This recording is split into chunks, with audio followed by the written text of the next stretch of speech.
Hey everybody, Viola Rules here, and I have a series that I am just very excited to record for you guys and play. This is Trilby, The Art of Theft. This is one of 5 games in the Trilby series by Ben Yahtzee Croshaw, and this was made in the early 2000s, and it's just a really great game. The story is amazing, and the soundtrack, as you can hear, is pretty good too. So let's go ahead and get started. And by the way, this is played all with the keyboard. You won't need the mouse for this particular game.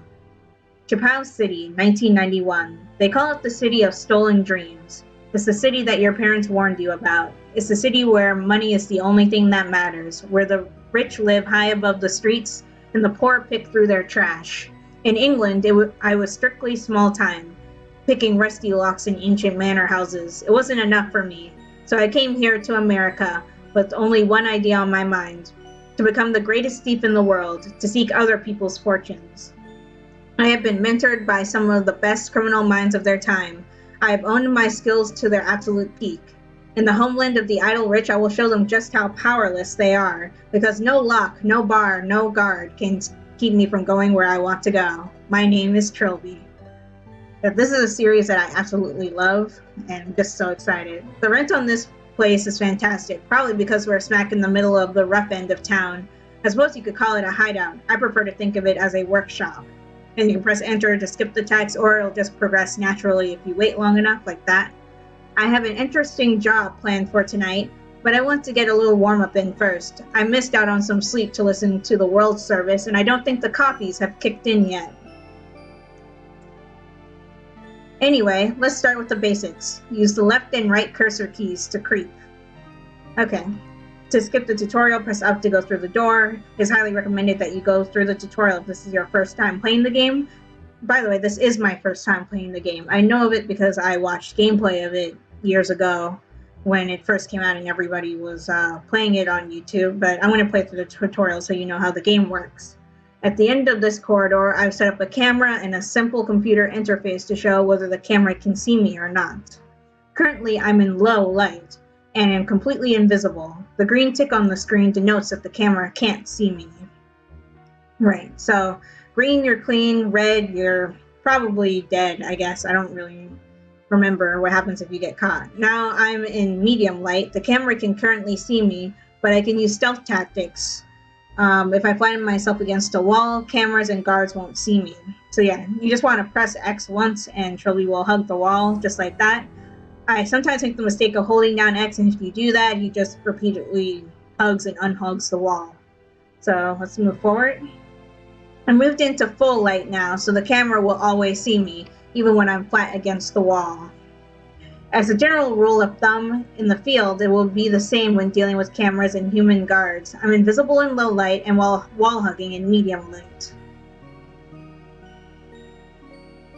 The light bulb in the top right corner will always indicate what light level I'm standing in, none, medium, or full, which I've moved my camera to make sure you guys can see the upper right-hand corner of the screen for that. Next, it has the eye symbol that tells me whether or not I'm visible to anyone or anything looking in my direction. Red for yes, green for no. This umbrella on my shoulder isn't just for keeping the rain off. It's a versatile burglaring tool. Most importantly, I use it to get to high places. When I'm standing under a thin platform, I can use the grolly to hoist myself up onto it. That's something that I like about Trilby, just how versatile his equipment is. His umbrella has a grappling hook in the top of it. That is so awesome. Now that I'm up here, I'm going to have to get back down again. Don't worry, my ankles have been through worse. So you press, as it says, you press down and space and he'll drop through the floor. I've set up some security lasers here since security technology keeps improving and one has to move with the times. Currently, I can't get through them without potentially setting off an alarm, but I could tip things in my favor if I mess around irresponsibly with the electrics. There's something else I love about this game is like Trilby's just so self-aware of how wrong everything he's doing is, but he still does it and he loves it. So yeah, you press up and we can get into the electrical. And the way that this works is that there'll be a series of wires to choose from, 2 to 3. I don't think there's more than 3, but you cut one of them and it allows you to pass. And if you cut the wrong one, an alarm will be set off. I'm guessing since we're doing the tutorial right now, and green means clean, I want to cut the green one. And to cut the wire, you press the enter button. The electrics have been sabotaged and the lasers are fluctuating. I can sneak past now. I can't get through the horizontal laser in one run before it turns back on unless I strategically crouch. Yeah, and to crouch, as you saw before when we had to jump down here, you press down and Trilby will crouch. Move forward, crouch. Move forward, crouch. Move forward, and we're good. I can't crouch to get through the vertical lasers, obviously, but they can be evaded by flattening against the wall. That's all vertical beams and most horizontal beams can be evaded by wall flattening, with some exceptions. Try to get through without tripping the laser. Press X to wall hug if you can't make it in one go. Yeah, I'm not going to be able to, so I tripped it. Yeah, you have to be really careful and not hold down X. I always make that mistake of holding down X to hug the wall, and I always regret doing that. Okay, so we're gonna go up here. If all my efforts at stealth break down, there's an electric taser built into the tip of my growly. One zap and any human target is instantly knocked out cold. I try not to use it though. It seems like direct confrontation should never be necessary. If I use it too often, I immediately pull myself out of the mission. Stand close to the training dummy and press Z to deliver a zap. So you press Z and it zaps them, and then you get up and you're out of the way in time. In my line of business, I run into a lot of safes, and those things certainly aren't designed for my convenience. To start working on the safe, stand in front of it and press up. So you press up, and you'll see this little mini game type thing. And when the slot appears, you can press the spacebar or the X key. I prefer the spacebar just because it's easier to press. Cracking safes and stealing loot gives cash and reputation points. The cash doesn't have much use, but I can use the RP to buy upgrades when I'm in my workshop. The greater my reputation, the greater my confidence, and the greater my confidence, the greater my skills. And I'll show off what that is in a moment. I wouldn't be much of a master thief if I couldn't pick a lock. I destroyed the key to this door ages ago, so that I'd have to keep up the practice. So press up in front of the door to attempt to pick it, and the way that this works is you hit the left and right keys and it'll move the pick, and when you have it positioned where you want it, you press the space bar and it shoves the pick in. Of course, this is just a cheap level lock. I could probably pick it with a toenail clipping. There'll be stronger locks in the field. I'll need to work on my locksmithing skill before I can tangle with them, though. So you press up to go through the doorway, and we can walk over here. Residents sometimes leave notes around that can offer useful insight into the location of loot or security workarounds.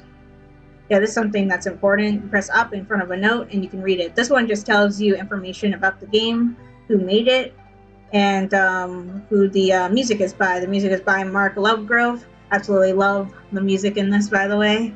One of my favorite parts of this game. And yeah, these are the testers, and yeah. This is my desk where the boring administrative side of Master Cat Burglary takes place. Press up while in front of the desk to save or load a game. I want to go ahead and save here. I'm going to save in slot 1, and yes, I want to save. Game saved to slot 1. Nice. Reading the newspaper is how I keep track of my general reputation. When they report my deeds, it bolsters my confidence and allows me to use my reputation points to develop my skills. As explained before, picking locks and cracking safes will give you reputation points. And you press up in front of the newspaper, we see a headline about Trilby, about how he's evading the police. And on the right-hand side, these are a bunch of different upgrades we can get, but you have to have the RP for it. One of the ones I definitely want to get at some point is the Sidle ability, which, while wall hugging, it allows you to slowly edge left or right. Currently, you cannot move while hugging the wall, which is kind of hindersome. I also would like Flit at some point, but that one costs 300 RP and the Sile costs 450, so...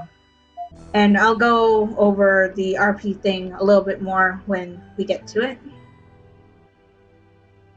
And let's go. Finally, when I'm done messing around in my workshop, I can embark on a heist. I usually have a new heist in mind each time I come here, but I can go back and redo old heists if I feel there was room for improvement.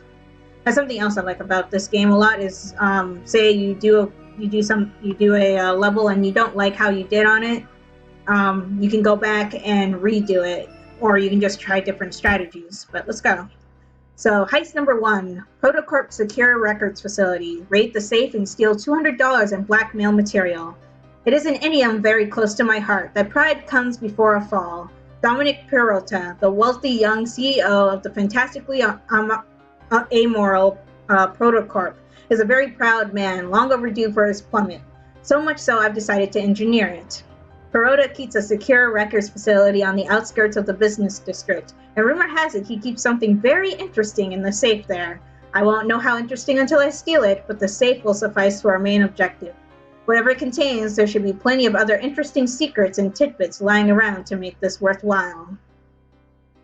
So, yeah, as you can see, I have a best ever time. I did go through this, at least the first level, just to test the game to see if it records properly. So, let's get in. I didn't save my game, though, last time, so I don't know why it has my best score, but I guess the game keeps track of that regardless. But let's get in. On the left of the bar at the top of the screen, you can see how many tasers and alarms I permit myself. If I set off more alarms or tase more guards than I'm comfortable with, I'll immediately abort the mission and extract myself. So watch it. Yeah. That's something you have to watch out for. Feel free to press tab at any time to double check the stats on the top bar. Anyway, on to the fun. As well as the save, I'm looking for information. Information can usually be found in filing cabinets, which are the green things on screen. So yeah, we press tab. We're allowed to set off 3 alarms and 3 tasers. And you can see how much reputation points and RP. So first things first, like I said, I already did this level, so... As you can see, there's a guard on the last floor. And by the way, I'm not going to go for a perfect score on this game as much as I would like to. And I want to go to this room with the camera in it first. God. Sorry, I was not paying attention. Anyway, what I wanted to do was dismantle this.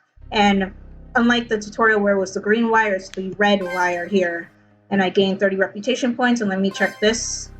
You'd have thought somebody would have noticed a toxic waste landfill site directly underneath a school district, so that's what the information in that was about. So I want to go in here, and I'll be in low light here. Well, no light, actually, so I'm completely invisible to this guard who keeps walking over to me and standing directly in front of my face. But I need him to turn around and walk in the other direction. And I will follow him.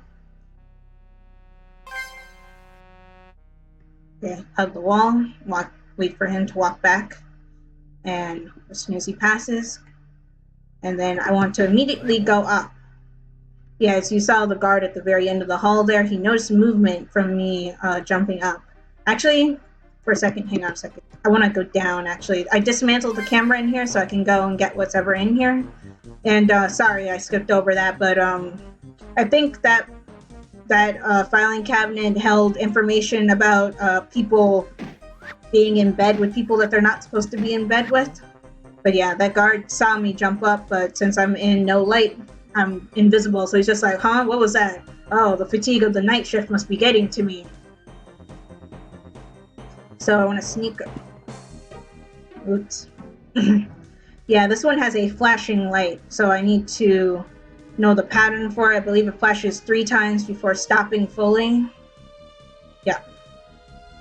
Got nothing of interest, so I'm going to wall hug again.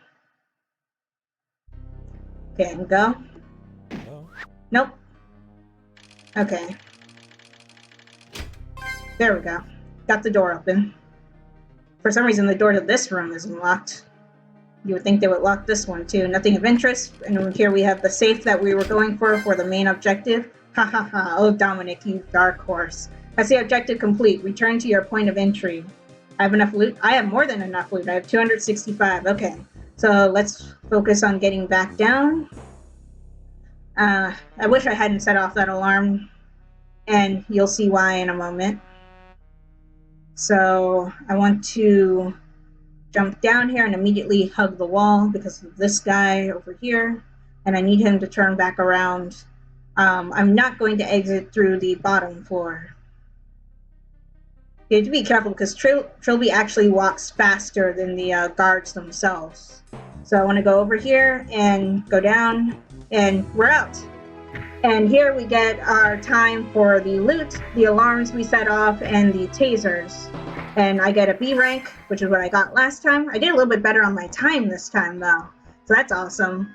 But, like I said, I won't be going for perfect scores while playing this game. But I will try to get the best I possibly can get. And I may redo levels off screen, but let's see if I have enough RP to buy anything. I do not, unfortunately. I only got 220 RP from that. If I had gone and gotten more loot, as you saw, I got a C rank on that. If you want to, you can go through the whole entire building as quickly as you possibly can and get all of the loot, and that will give you more RP to spend. But currently, I don't have enough to do anything because you have to have at least a minimum of 300. I don't think any of these cost 200. I don't think. Yeah, they don't. By the way, while I'm here, I might as well go over what the upgrades are. There's roll, where you can roll when you're crouched. Flit, which I said I wanted before, where it allows you to sit backwards and hug the wall as well, returning rapidly to the shadows. Sidle, which allows you to move left and right, and then there's the gecko hold, which allows you to grip the ceiling for as long as your strength holds out. I don't know if I want that one.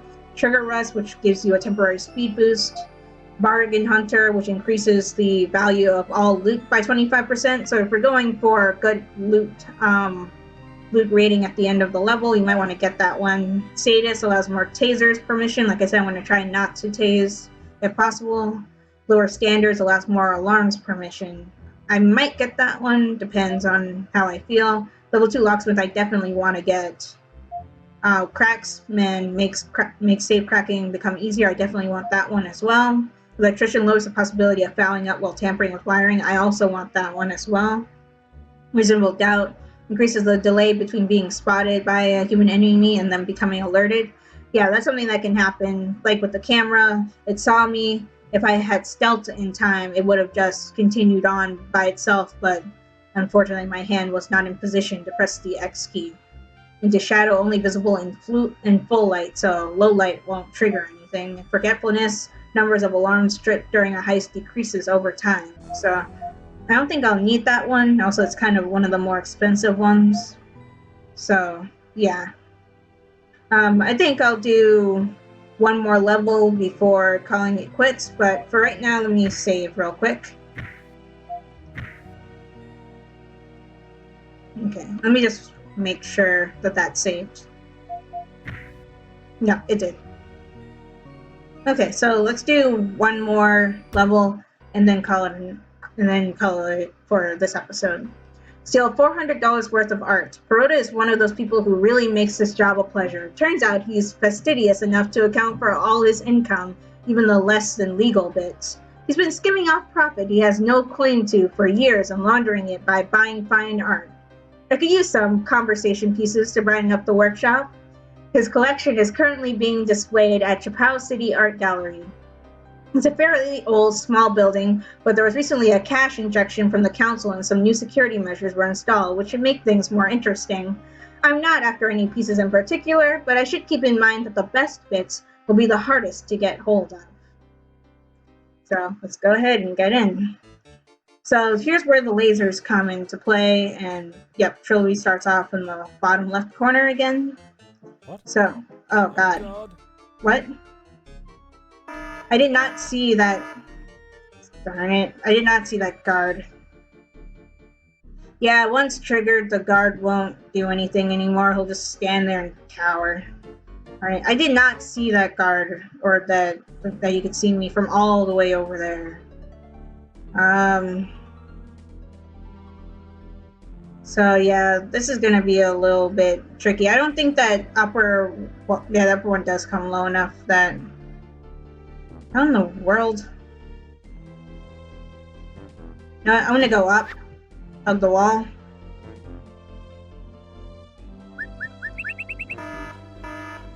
Okay, I might have to redo this level. Actually, yeah, I might just get caught again and redo this level because I'm just messing it up so badly. Wow. Yeah, it's a good idea to survey the whole level before you start walking forward. That was my bad. So I'll hug the wall. And this is the art that I'm trying to steal, I'm guessing, up here.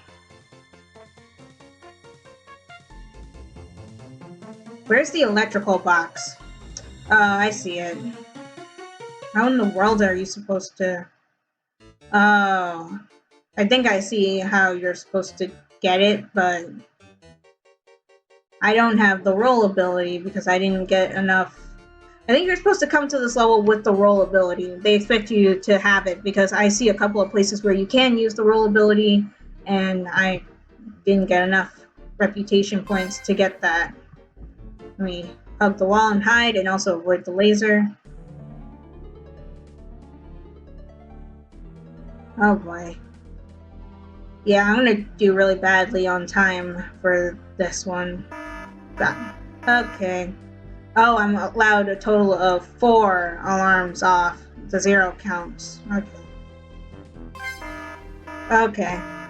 Well, like I said, I wanted to redo that level anyway, so I was gonna throw down a smoke bomb and evacuate. Okay. Actually, you know what? I think I'm just gonna call it quits here for right now. As you can see, this game does have a bit of difficulty. That first level was just easing you into it, but yeah, next time we're going to try and get a little bit further in the art gallery. If you like this video, give it a like, share it with your friends and family, and subscribe for more. And be sure to like my Facebook page and follow me on Twitter, both of which will be linked down in the description below. This is Viola Rules, signing off. Talk to you later.